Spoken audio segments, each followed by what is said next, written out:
What's going on, everyone? It's Nick Payne with Facemask Fantasy, continuing to profile the 2023 prospects as we move through the offseason and give some thoughts on their outlook prior to the NFL draft. This, of course, can all eventually be subject to change. Up today, Pitt running back Israel Abanikanda. A back who was originally flying a bit under the radar at the start of draft season, Izzy has slowly but surely put himself on the map and has been maybe the biggest riser at the position throughout the pre-draft process. Standing at 5'10 and weighing about 215 pounds, Abanikanda certainly has the size to get early down snaps in the NFL. And at Pitt's Pro Day, he reportedly ran the 40-yard dash in less than 4.4 seconds, so the straight line speed is there too, which makes sense considering Abanikanda also competed in track and field. It's possible he's still a day 3 pick in the NFL draft, which would keep his stock from climbing too high. But he's shown enough to turn some heads.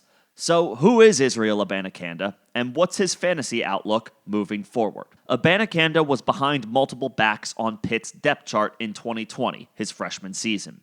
A year where he only got 30 total touches and 106 total scrimmage yards in 6 games played. He saw increased playing time and opportunities as a sophomore in 2021, carrying the ball 123 times for 651 rushing yards and 7 touchdowns. He also chipped in 24 catches for 197 receiving yards and an additional score. Those marks led the Panthers in rushing yards and rushing touchdowns, even though Abanikanda didn't lead the backfield in carries.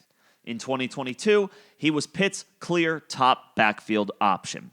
As a junior, he carried the ball 239 times for 1,431 rushing yards and 20 rushing touchdowns.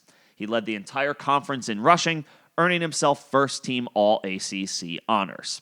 His combination of size and speed is plenty enough reason to want to buy in. He has an elite college dominator score according to Player Profiler, and he won't even turn 21 years old until the beginning of his rookie season. He figures to mix in as a rotational back early in his career with the chance to earn more touches depending on the depth in the backfield he lands in. Whether he's done enough to get selected in the 3rd round of the draft or higher remains to be seen.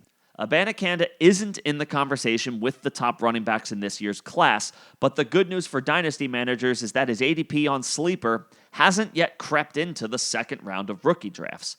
So he remains a true sleeper for those looking to add intriguing running back depth to their team.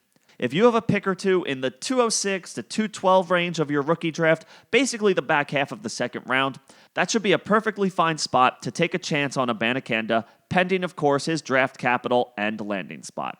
We'll, of course, revisit Izzy once we know all of those details, but what do you guys think? Put any thoughts you have in the comment section below, and we can have a conversation about this. I also host live streams on my channel all off-season long, Thursdays at 6 p.m. Eastern. Come hang out, come get any questions answered you may have, or feel free to bring up any general fantasy topics, Dynasty or otherwise, you wish to discuss. Till then, this is Nick with Facemask Fantasy. Don't forget to subscribe. Thanks for listening.